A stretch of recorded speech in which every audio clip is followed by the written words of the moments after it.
And I spent a couple hours over the weekend compiling the hate-laced history of anti-Semitism and hate for Israel at CNN, the Washington Post, MSNBC, the Associated Press, and I could have gone on for days and days and days. So I encourage you to check out my various social sites on the various platforms if you want to check that out.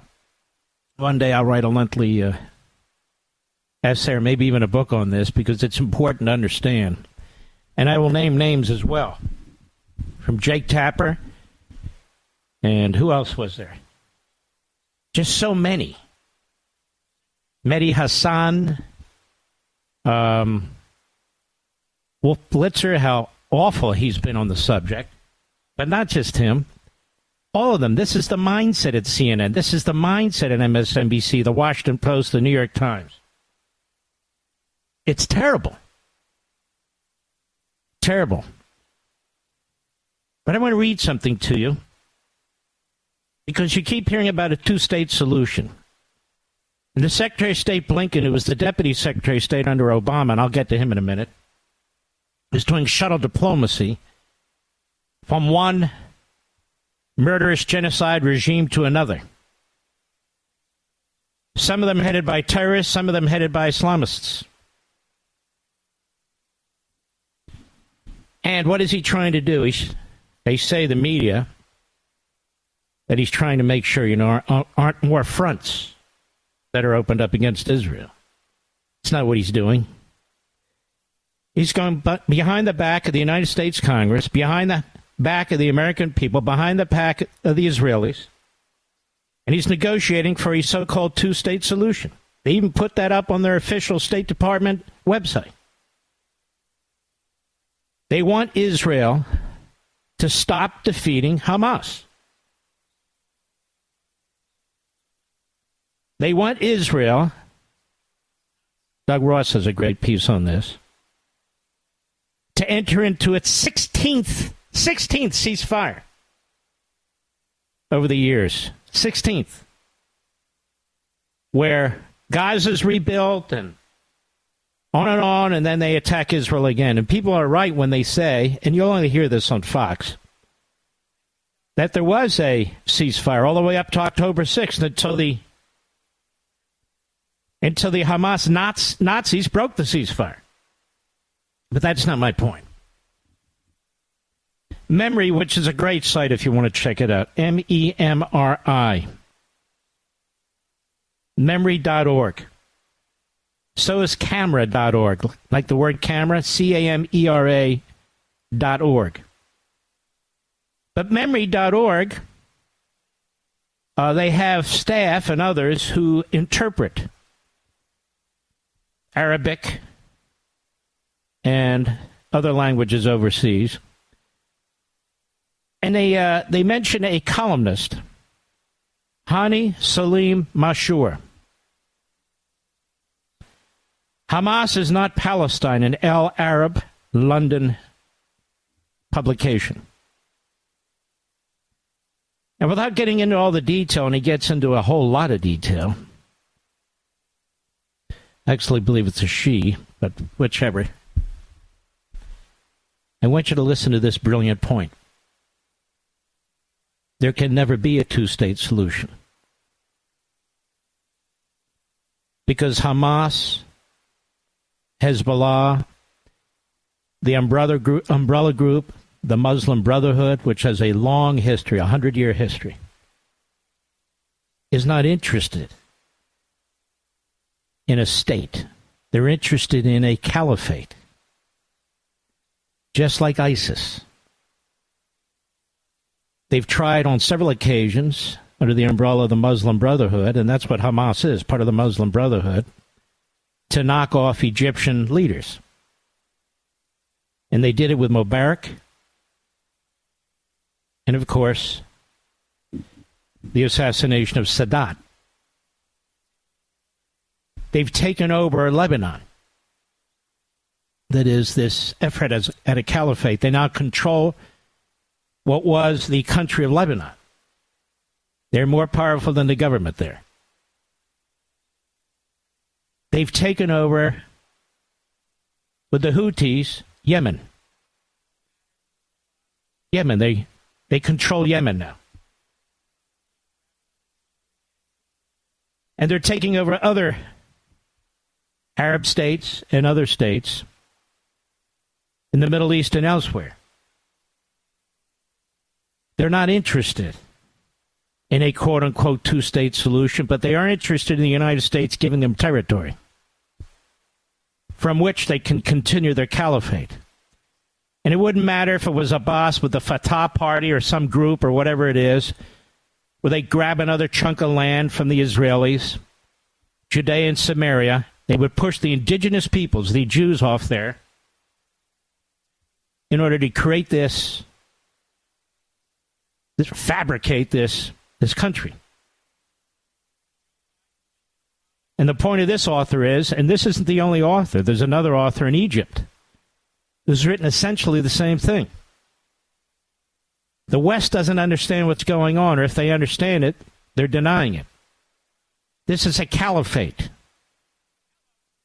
Hamas is not interested in a country unless it could overtake it and use it as a base. Which leads me to my next question for Joe Biden, Blinken, Obama, and the other reprobates. What exactly would this other state look like on Israel's border? How exactly would it be different from the Gaza Strip, which was the two-state solution? Hello, which was the two-state solution. Didn't work out. Because the terrorists, the Islamists, seek this caliphate. They don't care who the United States and Europe and the UN or whomever else installs some committee to run some new country that they carve out of tiny little Israel. They're not going to limit them. They're not limited by boundaries. They're not limited by state sovereignty. They don't care about any of that. They're not a governing party. They're a terrorist movement. A terrorist movement. An ideological Islamist movement. Read what they write. Read their mission statement. This whole idea of a two-state solution is a disaster. And yet Obama pushes it, Biden pushes it, Blinken pushes it, the UN pushes it. Two countries side by side living in peace. Show me where that exists in the Middle East. Nowhere. Hamas has said they're never going to give up in their effort to slaughter the Jews. Muslim Brotherhood, Islamic Jihad, same thing. Iran, same thing. So how exactly would this other state be governed? How exactly would anybody prevent the toppling of the so-called government in that so-called other country? How exactly would you prevent it from becoming a highly militarized base from which to destroy the Jewish people in Israel? How would you do it? You can't do it. It's impossible. The so-called two-state solution would lead to the annihilation of the Jews, the annihilation of so-called moderate Arab states, and a country from which the nuclearized Iran and others would be able to threaten and, in fact, attack the United States and United States interests all over the world. There's nothing humanitarian about what's being pushed by Obama, Biden, and Blinken. They are fools, absolute fools. A so-called two-state solution must be opposed with every fiber of our being, America. And notice how they're talking about it, even while they're holding Israel back from eliminating Hamas. Even while they're funding Iran, even to this day. They want a caliphate. They don't want a quote-unquote state with borders. They want more than that. It's an Islamist revolution. That's what it is. That's what it'll continue to be. And here's little Israel trying to take out one little piece of it. And they're under attack from the United States, from our colleges, from our streets, from our media, from CNN and the Washington Post, from Thomas Friedman, from the New York Times, from Reuters and AP, from MSNBC. They're under attack. And they're the only ones that actually have flesh and blood on the line, day in and day out, fighting this caliphate movement that seeks to spread throughout the Middle East. Well, the United States, under the most stupid regime in American history, prepared to reward the terrorists after their attack on Israel.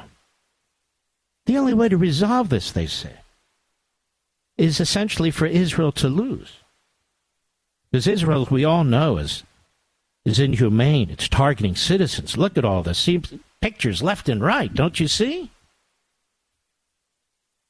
And, of course, we have this 30, 40, 50, maybe it was 20 million, I don't really care, people marching in Washington, D.C. The media do not tell you that that's funded by International Answer, Inc., a Marxist operation. The media do not tell you that it's funded by the Hamas network in the United States that I've been talking about for a full month right now, which backs CARE and these other operations.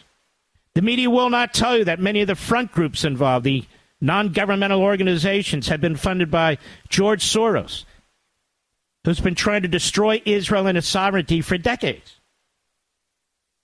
Soros and CARE, always welcome at the White House, Obama or Biden. Amazing, isn't it? You don't get the facts from Jake Tapper and CNN, from Wolf Blitzer and CNN. You don't get the facts from MSNBC and Andrea Mitchell and her ilk. You don't get the facts from the Washington Compost and the New York Slimes. They don't even care who's funding these things in the United States. And meanwhile, they desecrate monuments in Lafayette Park. They desecrate the fencing around the White House. They try and climb and breach the fencing around the White House. And I even heard that the United States Department of Justice and FBI are trying to round up as many of these people as they can and send out SWAT teams with an obvious effort at an insurrection, with these radical left-wing organizations, many of which have ties to the terrorist organizations. I don't see this sense of urgency. Do you? Do you? I don't. So what you've learned here by listening to this program in the first 15 minutes is more than you're going to learn on CNN, MSNBC, the New York Times, and the Washington Post for years. And you're not going to hear it on TV. Well, you may hear it on TV now, on cable. You may hear it in talk radio now. But this isn't about a state. This is about a caliphate. This isn't about a two-state solution. If there is a so-called two-state solution, it'll be Israel's final solution. And now what you're going to see is what we saw a year or two ago. The intensity of the smear and character assassination campaign against Netanyahu and his government. His government is quote-unquote right-wing. It's extremist. Netanyahu, he's the problem. If we could just get rid of Netanyahu, we could just have a two-state solution. If we could just do what Obama, Biden, and Blinken want us to do, and Thomas Friedman want us to do, if we can just do what Jake Tapper and CNN and MSNBC, if we could just do what they want us to do, editorial pages of the Compost and the Slimes, peace will break out in the Middle East. And yet, the man they seek to put in prison for the rest of his life, Donald Trump, he didn't see it that way.